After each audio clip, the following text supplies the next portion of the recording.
Wait a minute now. So when was these pictures taken that you have? Because we had crime victims, I mean, we have crime scene photos that was taken right then. So the pictures that you have that you said your attorney gave you, at what day did he take those pictures? Or are they part of the crime scene case against you? None of the pictures from the crime scene back on October 28, 2023. Yeah. And you're saying when y'all look at them that y'all don't see anything. Is that right? Right. No, I see it. I got the pictures right here. And you're saying when you look at them, you don't see that she's got a swollen eye and Well, we are about to watch a parole revocation hearing of a man who is going to have to deny the existence of the crime scene photos. But before we watch his revocation hearing, let's take a blast to the past, to his parole hearing that took place on 8/11 of 2021. It's a Mr. Mirabella classic. I'll unpack it with the details at the. This is a case for Lindy Jackson, DOC 152720, classified as a fifth felony offender. Offenses: distribution of cocaine, habitual offender, possession with intent to distribute cocaine. Sentencing dates: October 30th, 2013, sentence to 15 years, 15 years. Parole date: December 22nd, 2016. Good time: March 4th, 2027. Full term: March 22nd, 2028. Is this information correct, sir? Yes, ma'am. Mr. Marabella. Thank you very much. Mr. Jackson, my name is Tony Marabella. Your case was assigned to me, so I'm going to be the one leading off asking you some questions. How old are you, Mr. Jackson? 56. How long you been in prison? 8 years. 8 years? Yes, sir. Now, you were granted parole on August the 28th of 2019. And on March the 1st of 2020, you got a write-up. What was that about? I was working at a restaurant, Andrea restaurant in New Orleans, and it was 3 dishwashers supposed to be there. I was the only dishwasher there for 4 hours by myself. And the dishes got behind on me. Me and the manager was talking about that, and I was asking him to call somebody to come help me with the dishes, and they had me going washing the dishes, washing the pots, and along with the service with that, they just say about the dishes getting cut behind, and not me taking the trash and stuff out like this and that, and I was the only one there till 8 o'clock. And they just told the officer that came pick me up that they don't need me no more due to the dishes got behind, and I just couldn't go take care of the dishes, the pots, and do the pans and do the trash. And when the guy came, it was 8 o'clock. And at that time, pretty much the manager was kind of frustrated, aggravated, and I was asking could they call somebody from the work police to come help me. And by that time, the other guy came and this is still piled up. And it was just telling me that, hey, just do the best you could because the sheriff, that's the owner, and he was kind of aggravated his own self concerning that matter because I just got, they told me they just didn't need me no more. When I got back to the jail, I never received a copy of a write-up. I never been to a disciplinary board. And when I wrote DOC and I talked to the Sergeant Russell at the work police, he said, listen, you just have 19, 20 days before you go home, you're going to just do some filling jobs because you're short to go home. And plus, furthermore, and then he says that, listen, you just got to do some filling jobs, just work around the jail. And next thing I know, that was on March 1st, that's on a Sunday. I was off that Saturday and Sunday. And prior to that Tuesday, I got transferred to OJC, which that's the jail, it's across the street from the work police. And that Monday, I talked to Captain Joseph. He said, the restroom said they furthermore don't need you because you got her behind on the dishes. That's all he's talking about. That's all he said. And that Tuesday evening, at 5:30, 6 o'clock, they sent me to the jail across the street. And from there, my wife contacted Captain Joseph, said, what's going on? Captain Joseph said he gave me a write-up. I signed it, and I went to court on March 3rd and got found guilty. So now we waiting for a write-up, and I said, I didn't have a write-up, I didn't get a write-up, so when we get to TDC work jail, they said, where's the write-up? I said, sir, I don't have a write-up. If you check my file, they said, oh, we seen the file that you've been sent from TDC work release to OJC, because that's the jail. So we waited, that was on Tuesday. So we waited that Wednesday and Thursday, and we trying to track this write-up. So where's the write-up? They keep asking, where's the write-up? I said, I don't have a write-up, ma'am. I don't have a write-up. I never been to court. So they contact TDC, Captain Jordan. They asked him, what's the write-up? He said, you got to get it, you got to find it, and come long story short. Then when we talked to, my wife talked to somebody at DOC, and I think her name is Witness Trifect, said that she had been advised that I received a write-up on March 1st, and I went to court. I found it on March 3rd, and Arlene Parrish saying, well, where did he go to court at? Where's the write-up? Nowhere in the file. I have a write-up. I never see the write-up. I never been in DVD court. And I talked to the colonel, the warden, the sheriff, and Arlene, and they was going back and forth with the work release. And by that time, we had hired a lawyer to look into it. I got the paper from a lawyer to contact the TDC and OJC, the jail. He came over and said, well, where's the write-up? They said they got a TDC have it, the work release. It was like a cat and mouse game to say that they have it, so we contact Baton Rouge. Baton Rouge said that only thing they have is saying that they had been advised from somewhere at TDC saying I would see the write-up, but never did. God knows I never see the write-up. I never been to court. They said, where did you go to court at? I never went to court. I never see the write-up. They say that they've been advised. This paper I have here saying that I would see the write-up, and I went to court. I never did see the write-up. I never went to court, nowhere. Warden, can you give us any information? What's his records reflect? I don't see anything here, Mr. Marabella, relative to that. The only write-up that I'm showing that he ever had, and that's been, not ever had, but it's showing one report, and that was in November, on November 12th of 2014.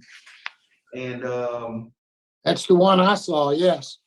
that's it. I combed the files. I don't see anything relative to disciplinary reports from work release or any parish jail. Nothing. I don't have anything, sir. Well, Mr. Jackson, let me ask you this. What have you done since March 1st of March 11th of 2020? You were rescinded, your parole was rescinded on March 11th of 2020. What have you done since then? I know you're working at the soap plant? Yes, sir. Tell me what you've been doing. Tell me what your classification is. Tell me what you've accomplished since then. But after that, prior to that happened, I stayed in Arlene Parish for about till I think 4 or 5 months. They transferred me to Lula. That's like a satellite camp detention center. Ain't nothing happened there. That's like a satellite camp, like 120 people in dome, and not too much you can do there. So when I went from Tallulah, I got transferred back here. When I came here, they made me a trustee. I went to Everville Road Crew. And from Everville Road Crew, I went to the soap plant, and I achieved one more specifically, which two. I saw that, yeah. I got one that I completed, but I never received a copy of it. But other than that, it's been like the pandemic, like back and forward, and I just stay out of trouble and just been working. And I try to get in classes, but every one of the classes came available, just that one there. Live. Well, tell me what your plan is. Where will you live if you get out? With my wife in Jefferson Parish. What kind of work would you do? Landscaping. You got a job? Yes, sir. Where? My brother got his own landscaping company, and I'm gonna work with him. And I want to. When I start working with him, he's gonna try me with 15, 20 yards myself. He got his own business. Now your charges are drugs. Are you a drug dealer? Are you a drug addict? Both? No, so I just I drank a little bit, but just drugs, deal drugs a little bit, not pretty much none of big. Well, I mean, you're in prison for 15 years dealing drugs. That's pretty big. Yes, sir. Well, I mean, what you mean? You don't do very much. Well, I wasn't selling that much drug. I mean, I didn't have a large amount. I messed with like something like a quarter or half an ounce. like that. It was not a large amount of drugs, but I sold Well, how many drugs times you got caught? twice. So did you ever use drugs? No, sir. Never? No, sir. You've been out 5 times on supervision and revoked at least twice. Why would this be different? I learned my lesson, sir, and I take all full responsibility for my action. And all I know if I can take it back, I will. And I just want to be make a difference to my family, to society, and to my wife. And I thank God for allowing y'all to give me opportunity for y'all to hear me out. I changed. I changed. I did all I could in my power to take a full advantage to rehabilitate myself, to make a difference. I know that I just made the wrong choice in life. I could have done better, but like I said, I take all full responsibility, and that I'm doing the best I can. I've done the best I can. I do the best I could to stay out of trouble. And I just want to take this opportunity just to let y'all know that I apologize. Like I said, I take all full responsibility for my action. It was nobody's fault but mine. I just made the wrong choice in life, and if I can take it back, I wouldn't do it again. All right. You were arrested in 97 for crack possession. You say you were dealing then? You had possession of drug paraphernalia? You pled to sir. possession of cocaine. You were dealing drugs back then? Yes, sir. 1998, were arrested for possession of crack cocaine. Use of a firearm with a controlled dangerous substance. You were dealing back then? Yes, sir. 99, crack possession. Dealing back then? Yes, sir. 2010, possession of hydrocodone. Dealing back then? No, sir. That was a pain medicine for my teeth. When I went to the jail, I resolved that was some Vicodins I had in my pocket. When I had to get a lawyer, some money to bring me my prescription of my bottle, that was for Vicodin for my teeth that I had in my pocket. All right. 2012, possession with intent to distribute cocaine, possession of cocaine. You were dealing back then? Yes, sir. And then this current charge, dealing back then. So you got a long, long history of dealing drugs. You say, oh, just little bits. You got caught a bunch of times. So, what makes me think you ain't gonna go back and do that again? So honestly, God, I learned my lesson, and I got enough of this here, and I just can't do it. I just gotta just make the right choices and do the best I could. I get out and just get this grad lawyer flipping business started. And I gotta just stay out of trouble. I'm too old to be coming back to jail, and I can't do this no more from jail. And God, I learned my lesson. I just can't do it. And enough is enough. And I just been through so much during this situation.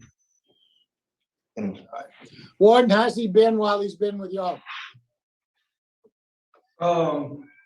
Jackson is a hard worker who works up at the soap plant with our PE, and he and I'll say about him, he's consistent when incarcerated. He does do a good job, and he does dodge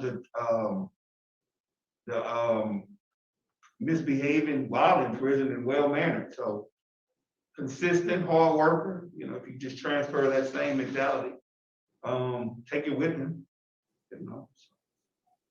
No problem at all. Great. Thank you very much. Mr. Chairman, that's all I have.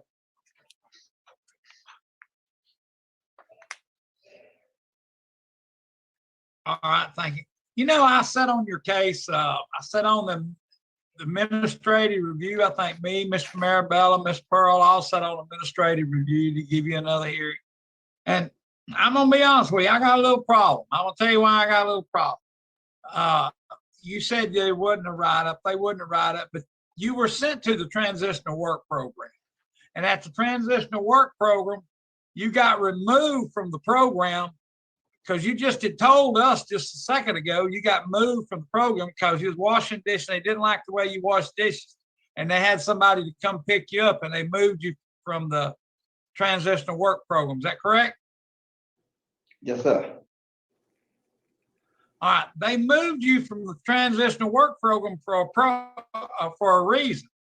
It ain't like I guess it was because of your work. You wouldn't maintaining your work. And the thing is, you're supposed to keep employment while you're there. I voted for you, granted you to send you to the transitional work program to give you a chance because we was real sketchy on you there. And we wanted to give you a chance to go to work to prove yourself. And now you're back before us right now again. I got a little problem with it. I don't have to have a report that he had a Rule 28. You just admitted it. You just told me they moved you. Plus, I can see here where they removed you from the transitional work program. They took you out of the work program, put you back over into a prison. I can understand if it would have been due to medical or something. They've done that because you don't have very good work ethics. And if you're out on the street, we want you to have good work ethic so that you won't be getting back in trouble. And you won't be selling that dope you said you don't never use. You just sat there and told Mr. Maradella you hadn't food with no drugs. And from 98, you look like a pharmacist. You know, I mean, don't shoot us no bull. I mean, you may get me one or two times, but you ain't gonna keep getting me.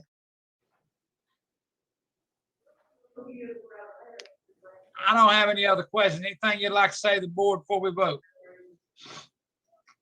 But sir, like I said, I apologize, and I do the best I could, work wherever I go at.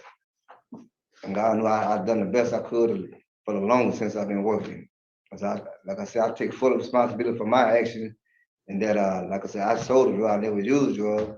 I admit to that, and I apologize for that.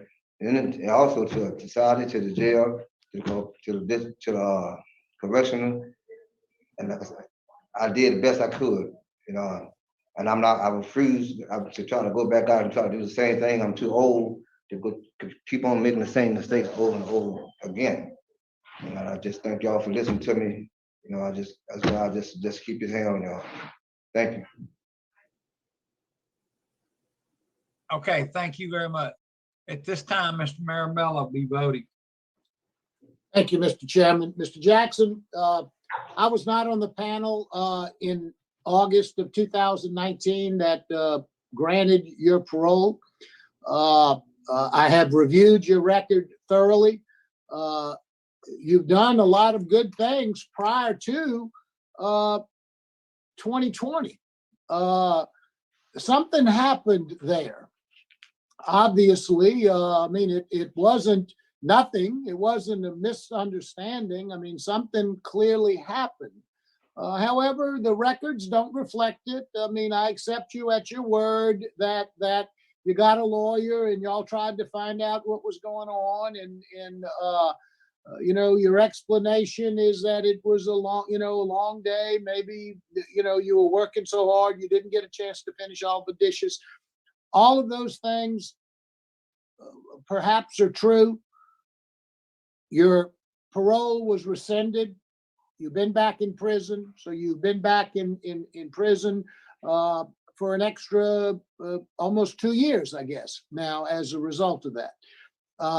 Since then, it appears that you've worked fairly hard. The warden's given you good comments on your work history now. I'm willing to take a chance at you. I don't know what all happened before. I'm willing to give you the benefit of the doubt. My vote today would be to grant with special conditions that you be on a curfew, that you get a substance abuse evaluation. You don't have any problems with that. That shouldn't be a problem for you, but I do want you to go, even if they determine you don't have any substance abuse issues, I want you to go to 3 AA meetings per week for the first 6 months for you to be able to listen to and understand what your drug dealing has done to people. And I would also want you to report to your parole officer weekly for the first 90 days. That would be my vote, Mr. Chairman. Okay, Ms. Pearl. Mr. Jackson,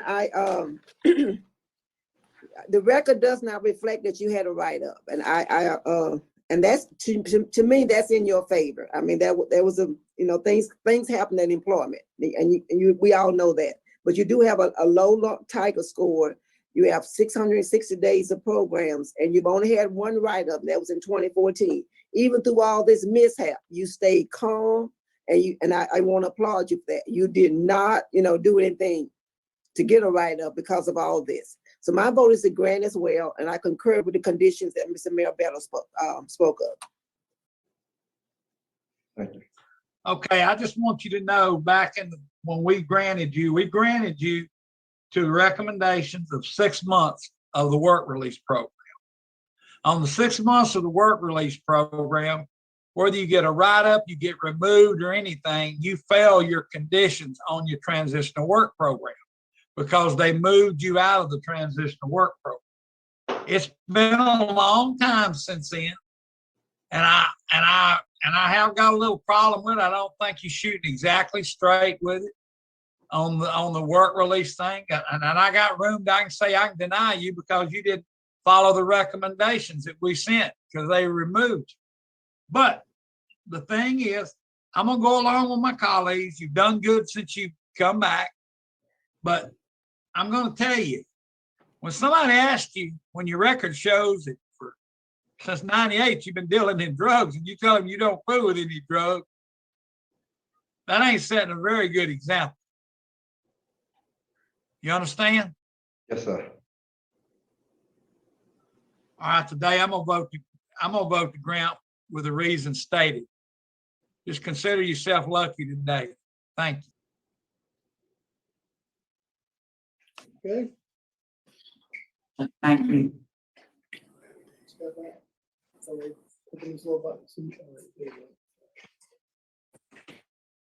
Well, time flies when you're having fun, and we're going to fast forward to almost 3 years from the date of his parole hearing. Remember, his parole hearing happened August of 2021, and here we are, August of 2024.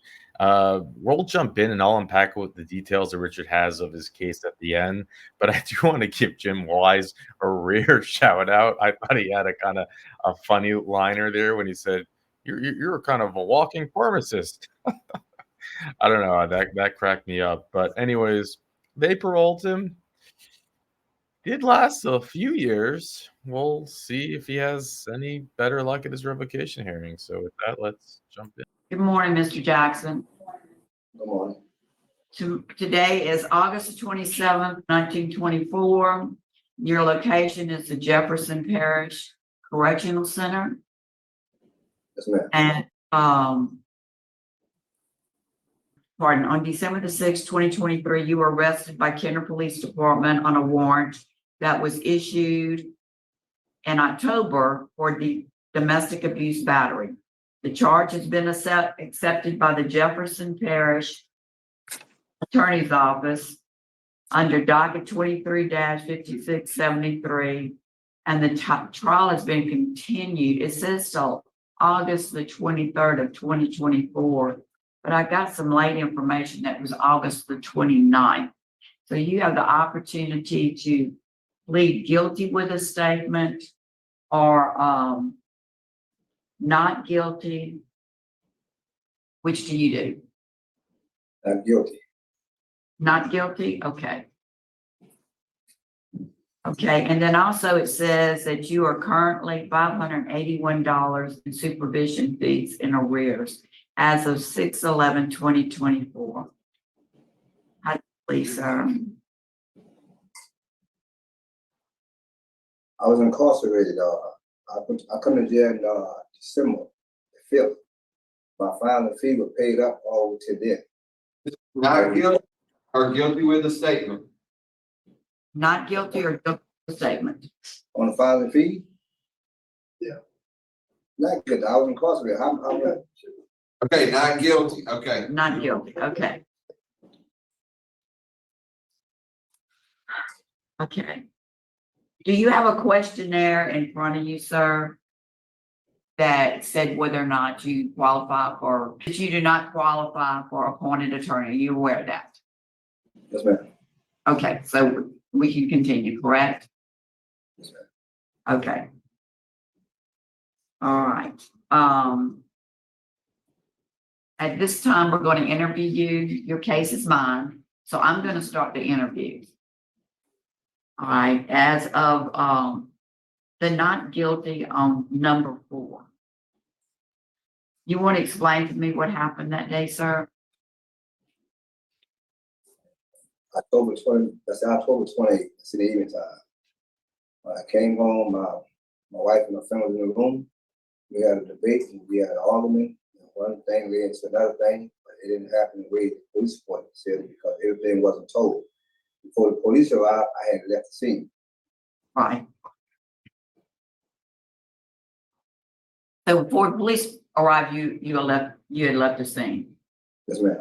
And you're just saying that it was not the way that they say it. Is that what I get? Correct, everything wasn't told. All right, well, tell me the rest. Well, like I said, I came home, it was in the room, and we had a debate, we started arguing, and then both of them like different names all three of us started chuckling and laughing and doing snap, nobody was violent or hurt. That she said, "You can call the police," and she can call the police. I had left the scene. That was it. Okay, so here's a statement from the victim.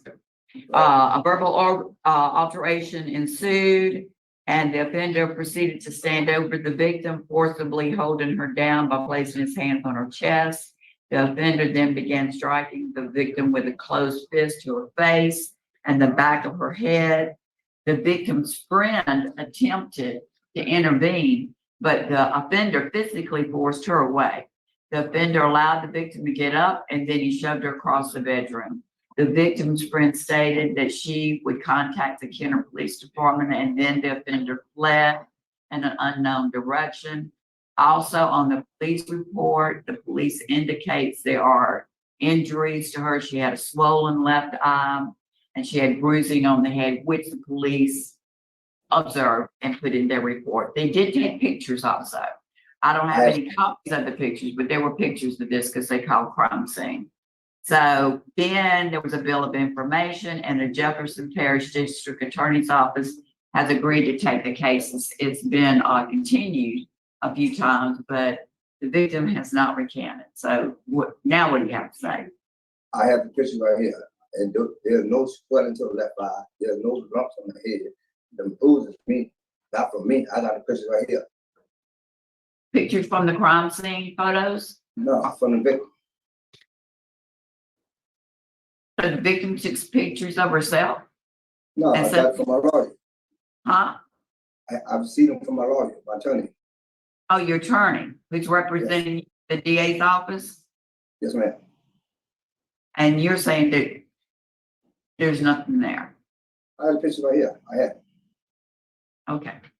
Okay, so let's move on. I will pay supervision fees in the amount set by the Louisiana Department of Corrections and Louisiana Revised Statutes. Payments are due the first day of each month. You are currently $581 in arrears as of 6/11/2024. And you have pled not guilty and said that you should be 0 in arrears. $126. I take 2 months before I came, 2 months before December, I owed 2 months. That was 126. I was incarcerated for the rest of the time. Okay. 126.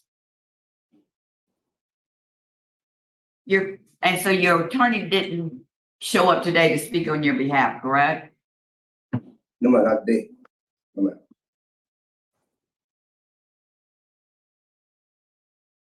All right, Mr. Prater, do you have any questions for this man? Have you ever been accused of beating this same lady up before? No, man, that's, excuse me, no, sir. I went to the commissioner court. I've been with her for 30 years, 31 years, since 93. Commissioner court asked the same question, told the DA to run my records, to check my records. In 30 years, we married 14 years, been together 30 years, never had a domestic violence charge, no officer come to our residence whatsoever. It's the first time I've been accused of this. Had the police ever been called to your place before for y'all No, fighting? sir. No, sir. We've been together 30 years, never have been called before. Okay.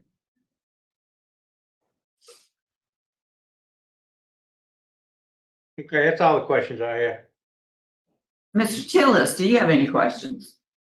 Yes, I wanted to make sure that Mr. Jackson said he didn't hit the victim.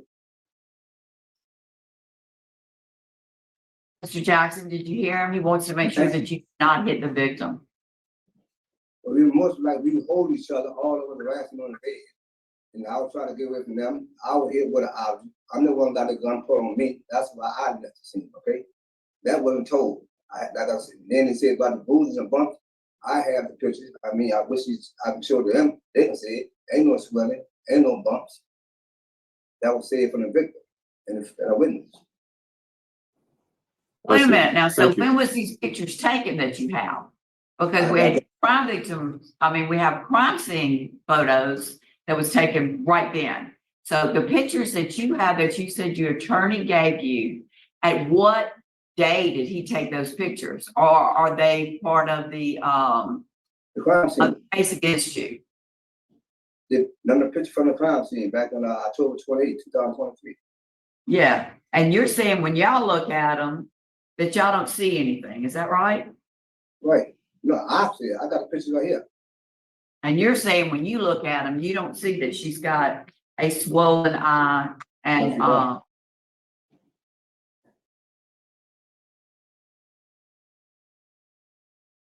wait, this must be him, let's see. Okay, let me see. Mr. Jackson, I'm looking at the crime scene photos right now. They were, just sent to me. And I do see, a bloody scalp, A bloody scalp. a bloody scalp. Where she was hit in the head.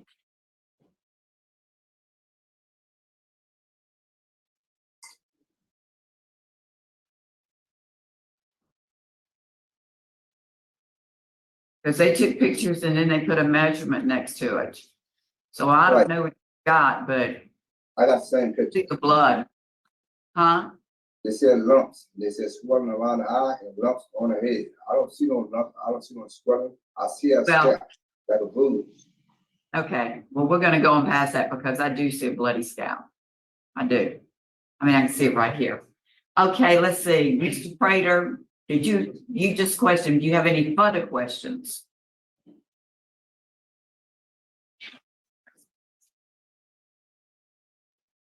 He's on mute. Okay, Mr. Tillis, do you have any questions? No, nobody? Nobody had any questions? Okay, so there must not be any questions. Okay, at this time, is everybody ready to vote? Huh? Mr. Prater, are you ready to vote? Ma'am, I'm ready. Okay. And Mr. Tillis, are you ready to vote? Okay, well, I'm gonna be voting first, sir, because you are my case. And based upon the pictures that I just saw, I'm gonna vote to revote today. And that's gonna be on number 4, which is the domestic violence incident, and on number 10, that you are in arrears of your supervision fees. Mr. Prater, what's your vote? I concur, revoke. Okay, Mr. Tillis, what is your vote? To revoke. Okay, sir, today you have been revoked.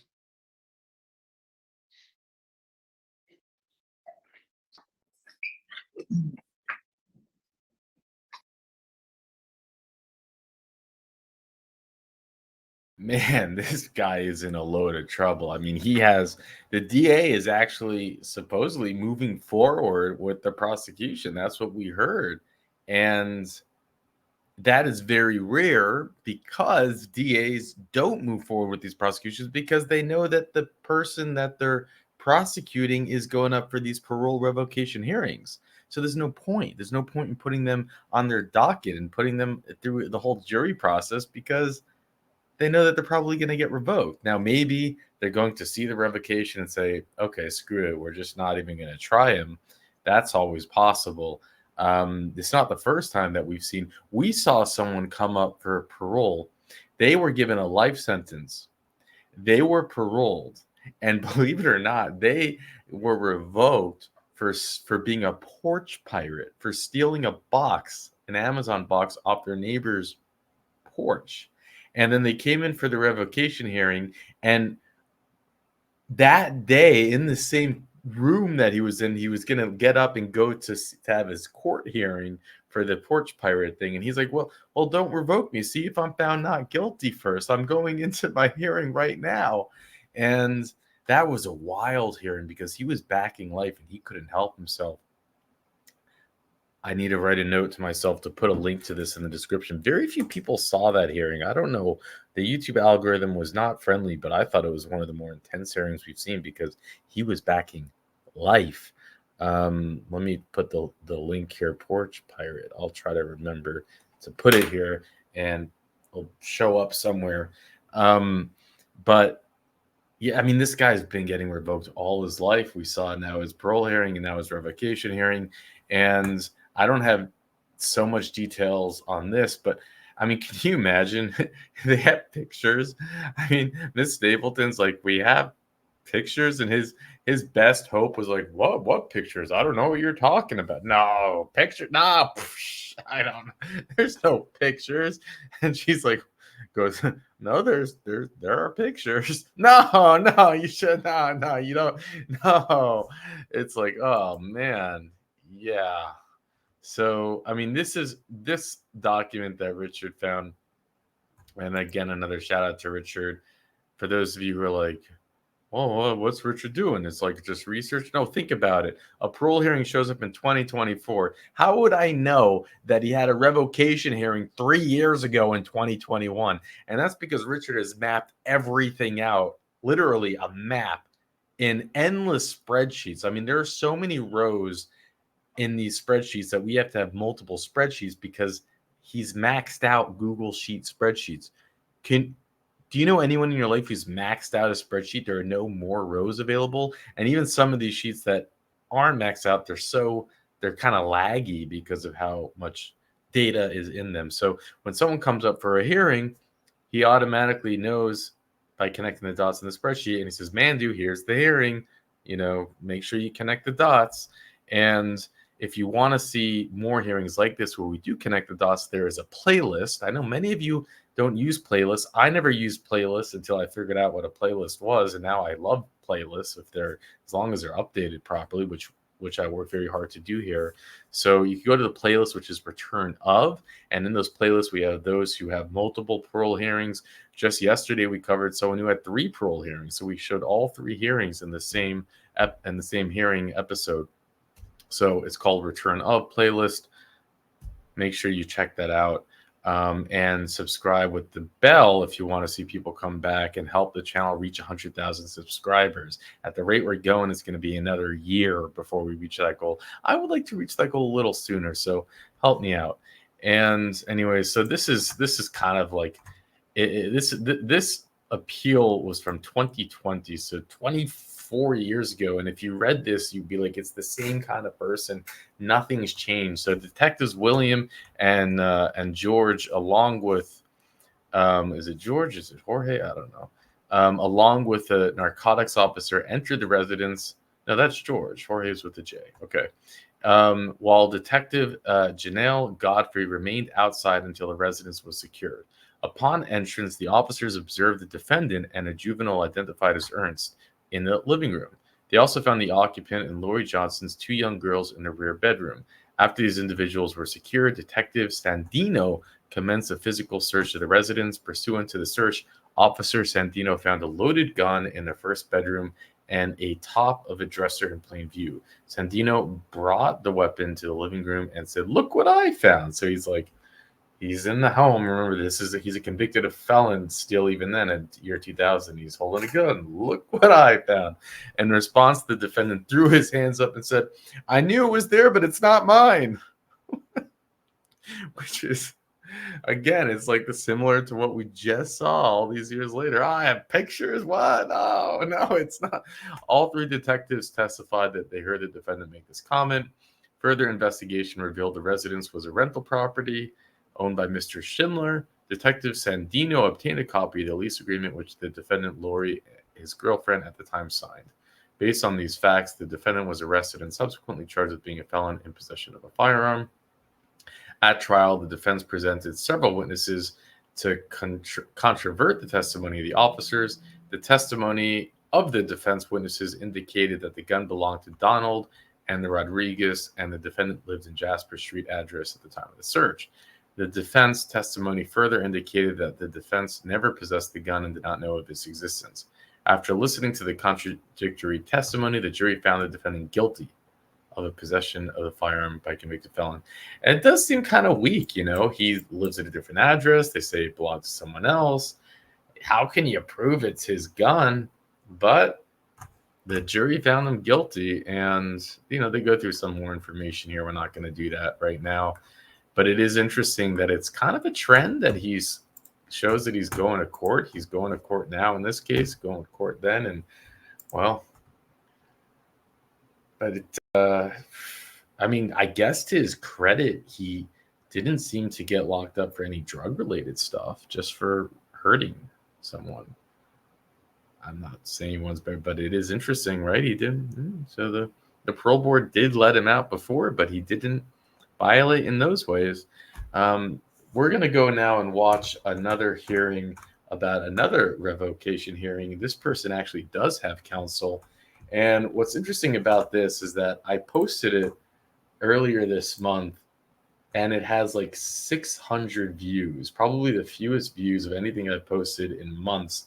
So for whatever reason, the YouTube algorithm decided to hide it from all of you. So I'm going to play it here right now. With that, let's jump in. Point out that Mr. Davis has been held in jail since April 7th of this year. On the district attorney's office found that there was insufficient evidence to prosecute the charges against Mr. Davis, who maintains his innocence.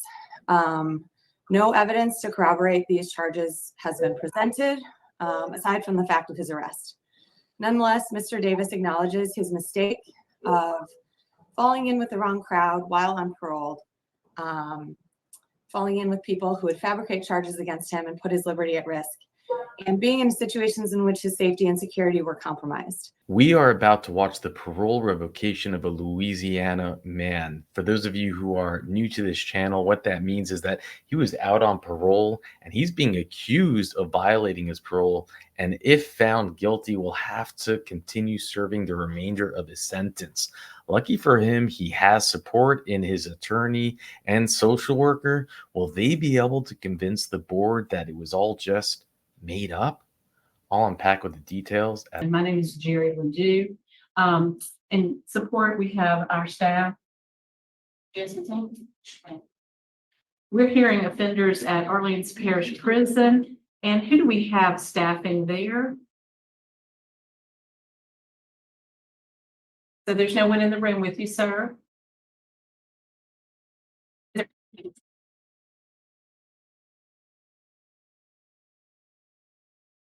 So there's nobody in the room.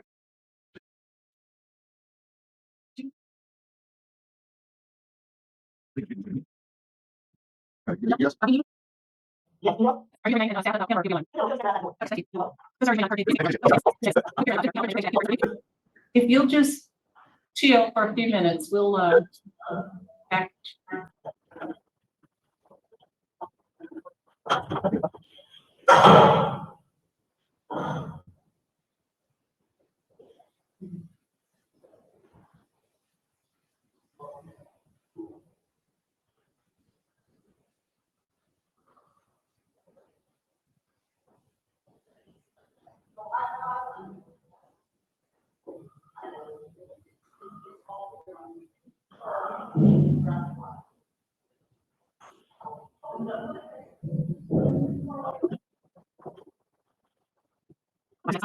And we're going to be asking you some questions, but we do have two people in support. Let them speak first. We have Attorney Annie Flanagan. Is that correct? Yes, good morning. It may address the panel this time. I'm sorry, what was that? You can address the panel at this time. Okay, I am corresponding with Mr.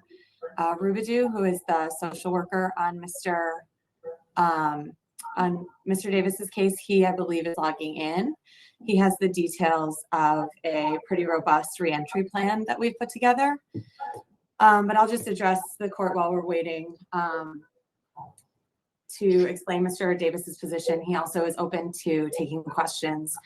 But I would point out that Mr. Davis has been held in jail since April 7th of this year. On the district attorney's office found that there was insufficient evidence to prosecute the charges against Mr. Davis, who maintains his innocence. No evidence to corroborate these charges has been presented, aside from the fact of his arrest. Nonetheless, Mr. Davis acknowledges his mistake of falling in with the wrong crowd while unparoled, falling in with people who would fabricate charges against him and put his liberty at risk, and being in situations in which his safety and security were compromised. Although the DA's office found these allegations were lacking in merit, Mr. Davis does take accountability for associating with these people who did not support his rehabilitation. He recognizes his mistakes from the last time he was released on parole and seeks to utilize the services that Mr. Rubidoux can outline to ensure his success. Mr. Davis has spent the time he's been incarcerated on these charges rededicating himself to his rehabilitation, engaging with Mr. Rubidoux enthusiastically, and developing a plan to ensure that he can be present and active in his young daughter's life, something that was not available to Mr. Davis when he was growing up. Growing up, Mr. Davis spent time in foster care and experienced a lot of personal instability that led to criminal justice involvement, but Mr. Davis is committed to changing that pattern now. I would like for the board to, I'm gonna contact Mr. Rubidoux if y'all wanna ask Mr. Davis questions about any questions you may have, but Mr. Rubidoux does have a pretty detailed plan for why Mr. Davis is gonna be in a much different position if he is released back onto parole this time. And Mr. Davis is open to answering any questions the board has. At this time, Mr. Barra has been assigned to your case to take lead. So, Mr. Barra, at this time, I would ask you. All right, I'm looking at offense report filed by the police department, and basically there's ladies in here who saw you with the firearm and decided they did not want to proceed with the investigation, but they both gave statements that they saw you with the firearm. One saw you firing the firearm. So, question is, you have a firearm? No, sir. No firearm at all. No, sir. And they said that the night before, you had turned the firearm over to them for safekeeping.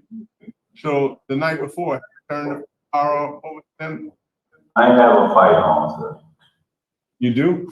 I don't have one. I didn't have one. Okay. So that's my only question. Mr. Frank. Okay, so what you're saying is these two people just a lie? There was actually drinking that night, and a lot of stuff was going on, a lot of company and stuff like that. So I don't know exactly what was going on that night. That night I actually didn't remember some things that happened that night. So I don't believe there was truth, and simple fact that we was leaving, moving out their residence that night, and she was just patrol. Apparently, I don't know what's exactly apparent, but she's very controllable and just basically saying things out of hate and stuff like that. Okay, I have. Mr. Barra, but we do have, I see Mr. Is it Matthew Panetta or is it Mr. Rubidoux? It's Mr. Rubidoux for Mr. Davis. Okay, so Mr. Rubidoux, if you'll introduce yourself and go ahead and address the panel with your plan. Absolutely. Good morning. Can you all hear me? I can't. Yeah, I'm a social worker with the Orleans Public Defender's Office. I've had the pleasure of working with Mr. Davis for the last few weeks. We acknowledge that he's been through a lot over his life. There have been difficult periods. There have also been significant periods of success wherein he was able to maintain sobriety, wherein he was able to achieve stable housing through homeless services. And we have a plan in place to help him get back to that point. We recommend that he work with the Orleans Parish Daily Reporting Center. They offer a wide variety of programming, inclusive intensive outpatient substance abuse, education. They have programming that can help him get his GED. They have anger management classes that he expressed interest in. And we also have a plan in place to get him back on track with a caseworker in the homeless services community that has been working and knowing Mr. Davis and his family for quite a while. He issued a statement saying that he would be willing to work with Mr. Davis again. And we just really do believe that, you know, maybe there have been a few setbacks, but we do believe that Mr. Davis has a lot of potential out here. And we think that with the right services in place, he can be a productive member of society, and we can see a lot of improvement as we have in the past. We appreciate your interest in the case and providing that information. And also a written copy of that information. Yes, ma'am. Packet. I believe I'm prepared to vote, Mr. Bonner. Yeah, I want to give a chance to make the final, tell us what you got to say about it. Mr. Davis, if you want to give a brief address. My address, 15 Churchman Court. No, sorry, if you want to address the court at all, just explain. Want to tell us regarding before we go further with the case? I would like to say, I apologize for my mistakes. I know I made wrong choices in the past, and I'm willing to change and stay away from all the negative vibes. Work more, support my family much better as I could, and just get on the right track. That's what I'm focused on right now. All right. Well, prepared to vote, and basically, I'm looking at your present offense with on supervision for being domestic abuse, battery, child endangerment, domestic abuse, battery, strangulation, domestic abuse, battery, possession of a firearm or carrying a concealed weapon, domestic abuse, battery, child endangerment, pregnant. And then while you're on supervision for that, you get accused of doing quite similar offenses. And there are witness statements that said they saw you with the gun, whether you remember you had the gun or not. There are witness statements, two of them that saw the gun, and one of them heard the shots and then saw you appear. So probable cause was found on that at the preliminary hearing by the hearing officer there. So taking into consideration all I've just said, I will have to revoke your probation or parole. Mr. Frank. I concur for the same reasons. I'm looking at the two witnesses. I see the lady that you supposedly jumped on because she wouldn't give you the gun, and then two people say you shot the gun and walked off, later returned without the gun. My vote is to revoke. I concur with my, so today on a vote unanimous, you are revoked. Thank you, sir. What that mean? What that mean? He was asking, what does that mean? What does that mean? Well, what it means is that he has to serve the remainder of his sentence. Here it is, the statute for parole revocations in Louisiana. When a parolee has been revoked by the Committee for Violation of Conditions of the parolee shall be returned to the physical custody of the Department of Public Safety and Corrections. and serve the remainder of his sentence as of the date of his release on parole. So if he's released on parole 3 years early, and even if he's out for 3 years and gets revoked, he now has to serve the remainder 3 years. Any credit for time served for good behavior while on parole, which I don't know if that's actually a thing. Can you earn good time credit while on parole? I'm not sure. The parolee shall be given credit for time served prior to the revocation. So I think he said he's been, or his attorney said he's been locked up since May, so he'll get that credit while being held in a local detention facility. So any such prisoner whose parole has been revoked may be considered by the committee for re-parole in according with the provisions of his parts. So if he has another 3 years left, or if he has maybe 10 years left on his sentence, it doesn't mean he has to serve all 3 years or all 10 years. He will be eligible for parole again, although it is much more difficult to get parole after every time you get revoked. It becomes harder and harder unless you've served a long enough time. Normally, Sir Richard, who does the research, will have all the information that you might want to know about this case, which is how much time is he backing? How long has he been free? When was he last locked up? Normally we have that information, but because his name is quite popular, there are too many on the list who couldn't pinpoint it for you. I didn't want to give you the wrong info, so we don't have it in this case, but normally I'd share that with you. And now when it comes to his defense team, look, he's lucky that he qualified for the public defender and for the social worker in Louisiana. It's quite a tight criteria to have that. Out of maybe 100 revocation hearings, we'll see it for maybe 10% of them. Unlike Connecticut, where we cover revocation hearings, every single parolee is assigned a public defender, and they're not like off-the-shelf public defenders. These public defenders are high quality in Connecticut. If you want to see those hearings, check out my second channel in the description below. If you like these revocation hearings, if they're interesting to you, I also have a playlist on this channel. And oftentimes what we do is we connect. So we'll cover a parole hearing, and if that person gets revoked, we'll cover that as well and connect the dots. So we can see a parole hearing that takes place in 2020 and then a revocation hearing like this one that takes place 3 years later. But if you do like watching these parole hearings, if you're curious about how the system works, make sure to subscribe, help the channel reach 100,000 subscribers. And with that, I'll let you go.